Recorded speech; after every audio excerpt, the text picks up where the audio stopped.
I was a closer at a Wendy's. Someone pulled through the drive-thru after we had closed around 2 a.m. or so. I opened the window to tell them that we were closed. They rolled the window down in their car and said, "What? We can't hear you." So I leaned out a little bit to repeat myself. The driver in the car grabbed me and tried to pull me through the drive-thru window. I got free, locked the window as soon as they sped away.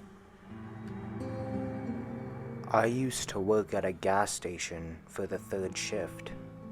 One night, a customer I had never seen before had come in and asked to use the phone. I was already behind and let him use the phone, despite being told not to. He told me he was calling a cab because his ride wasn't coming for him anymore, and he didn't want to walk 30 miles home.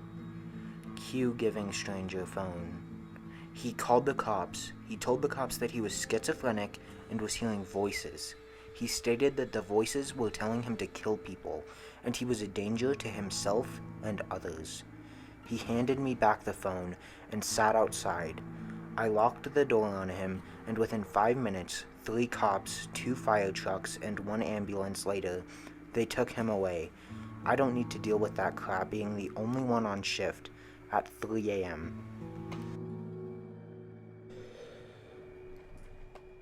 I used to work in one of the booths at a parking ramp for one of the biggest hospitals in the area. The ramp had 2 lanes, and the bathroom was in the secondary booth. They only opened it up during rushes during the day. I worked until 3 a.m. Every time I had to go to the bathroom, I had to go over to the other booth. Also, I drink a lot of coffee and have a small bladder. This is important. One night, a doctor was leaving and everything seemed normal. She paid. I hit the cash button and the gate opened. She started to drive away, and then this happened. Doctor: "Oh, I was wondering, do your booths lock the windows and the doors?"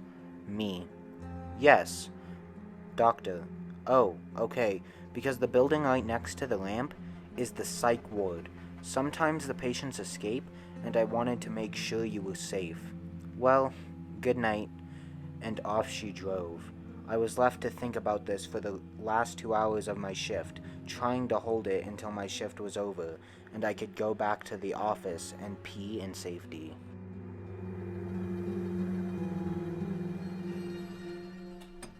One night, around midnight, after the grocery store that I worked at had closed, I came in for my shift, and I looked out across the parking lot to see a guy pushing carts around in the middle of a rainstorm. Later, I was BSing with my coworkers. There was a peal of thunder and flash of light from a lightning bolt outside. As I looked behind to the door, that guy was blankly looking into the store as he pushed some carts up to the cart collection area. He looked like a total zombie and completely startled me. My mother used to work at a subacute center as a night shift nurse.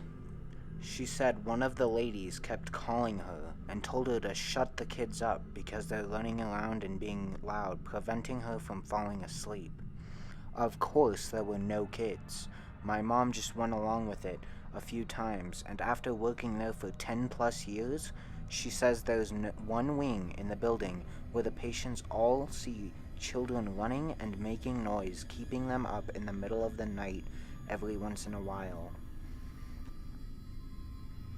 I was an emergency dispatcher for the police department in my city, working overnights when a woman called in to say her depressed husband had gone missing. She said he sometimes liked to go to a local 1800s era cemetery and just be alone. We sent 2 officers out to look for him, and they saw the door to the mausoleum cracked open. When they went in, they made their way through the very dark underground rooms, and finally, one of their flashlights caught the image of a figure. They thought it was the man just standing there, but it turned out that he had hung himself from one of the pipes overhead and was dead. The ceiling was so low to the ground that his feet were still on the floor. The officers hightailed it out of there and called back to say they found him. This was late October in Maine. Very scary. I work as a paramedic, and sometimes we park on the side of the road or in a parking lot to cover an area between calls. I was sitting there playing on my phone at about 2 in the morning when I saw something that looked like a bear with no fur run from the woods line across the street and then stop and stare right at me for about 10 seconds before it ran into the woods on the other side of the road. I locked the doors and drove a mile down the road. I used to do night security in a work camp in a remote part of northern Alberta. I would have to do a check around the perimeter of the building once every 2 hours. On one check around 2 a.m., I turned the corner and was maybe 10 feet away from a cougar. I just slowly backed up around the corner and quickly went into the nearest entrance, easily the scariest moment of my life. Working in a restaurant at 2:30 a.m., some dude shows up and is just watching us through the front window. Seemed drunk at first.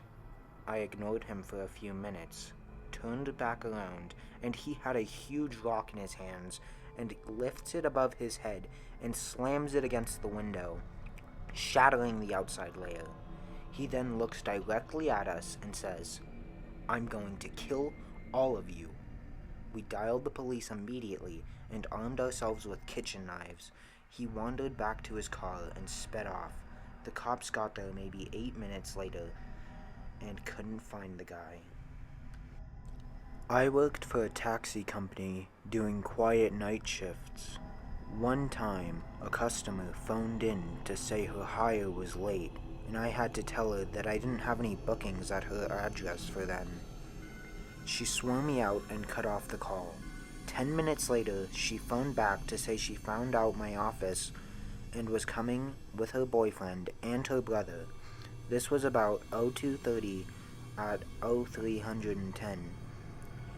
A car pulled up in the front of the office, and 2 men got out and tried to force their way into the office building. I phoned the police, but the people left before the police got there. That was pretty scary.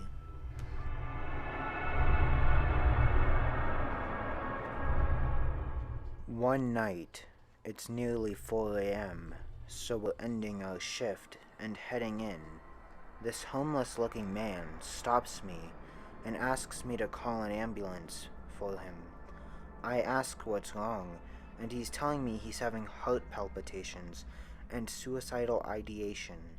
I flag down a coworker who informs our boss and calls for an ambulance. I sit down next to the guy as he's laying on the sidewalk and let him talk to me. At first he's saying what you'd expect someone who wants to commit suicide. Then it gets dark. He starts telling me about a woman he stabbed because he asked her for $20, but she only gave him a few bucks, so he murdered her.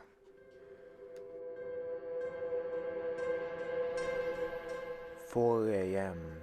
I was in the mortuary waiting for the coroner to come and take pictures of the deceased. The person died in really sketchy details.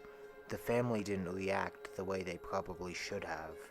A colleague and I were discussing this when the morgue fridge slammed shut and the lights cut out. I'm not sure how I didn't have a panic attack."